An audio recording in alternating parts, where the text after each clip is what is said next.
रत्नागिरी जिल्ह्यात सक्रिय झालेल्या मान्सूननं चांगला जोर धरलाय। शुक्रवारी सायंकाळपासून राजापूर तालुक्यात पडलेल्या धुवाधार पावसानं राजापूर शहरासह ग्रामीण भागाला चांगलाच दणका दिला।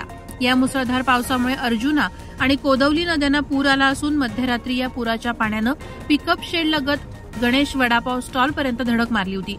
तर या वादळी वाऱ्यासह मुसळधार स्वरूपात झालेल्या पावसामुळे तालुक्यातील आडिवरे येथील प्रसिद्ध श्री महाकाली देवी मंदिर परिसरात पाणी शिरलं होतं। तब्बल 35 वर्षांनंतर या परिसरात पूर परिस्थिती निर्माण झाली। तर भालावली, धाऊलवल्ली, कशेळी, नवेदर, कोतापूर या भागातील अनेक घरांमध्ये पाणी शिरलं असून त्यांचं नुकसान झालं। धाऊलवल्ली भाटलेवाडी येथील वहाळावरील पूल पुराच्या पाण्यात वाहून गेला, तर राजवाडी वाडा भराडे येथील रस्त्यावर दरड कोसळली। शुक्रवारी जिल्ह्यात पावसाची सर्वाधिक नोंद राजापूर तालुक्यात झाली असून तब्बल 119.87 मिलीमीटर इतका पाऊस झालाय। या पावसात रस्ते, पूल यांची पुरती दुरवस्था झाली असून अनेक घरांमध्ये पाणी शिरल्यानं नुकसान झालं। या पावसामुळे काही भागात वीज पुरवठाही खंडित झालाय।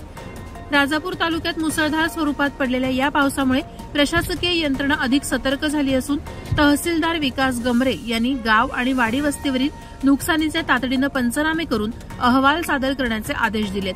बुधवारपासून राजापुरात पावसानं संततधार धरली आहे, त्यामुळे शहरातील अर्जुना आणि कोदवली नद्यांसह ग्रामीण भागातील नदी नाले तुडुंब भरून वाहत आहेत। गुरुवारी सायंकाळीही तालुक्यात मुसळधार पाऊस झाला, मात्र रात्री पावसानं काहीशी विश्रांती घेतली होती। मात्र शुक्रवारी सकाळपासूनच पावसानं रिपरिप धरली होती। सायंकाळी 4 नंतर पावसाचा जोर चांगलाच वाढला आणि शहरासह ग्रामीण भागाला या पावसानं चांगलंच झोडपून काढलं। या मुसळधार पडणाऱ्या पावसामुळे शहरातील अर्जुना आणि कोदवली नद्यांना पूर आला।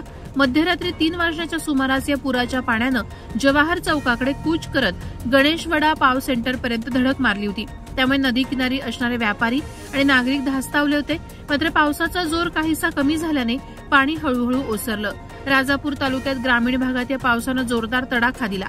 कोतापूर, भू आणि परिसरात वादळी वाऱ्यासह मुसळधार झालेल्या पावसामुळे सुपारी बागांचं मोठं नुकसान झालंय। अनेक शेतकऱ्यांच्या सुपारी बागेतील सुपारीची झाडं मोडून पडली आहेत। धाऊलवल्ली पोकळेवाडीतून जाणारा रस्ता खचलाय। भालावली ग्रामपंचायत नजीक चिऱ्याचं बांधकाम कोसळलं असून पिकअप शेडची इमारत देखील कोसळली आहे। तसंच धाऊलवल्लीतील नवलादेवी मंदिरात पुराचं पाणी शिरल्याने देवळातील पूजा साहित्य आणि मौल्यवान साहित्याचं नुकसान झालं आहे। प्रहार डिजिटलसाठी नरेंद्र मोहिते, राजापूर।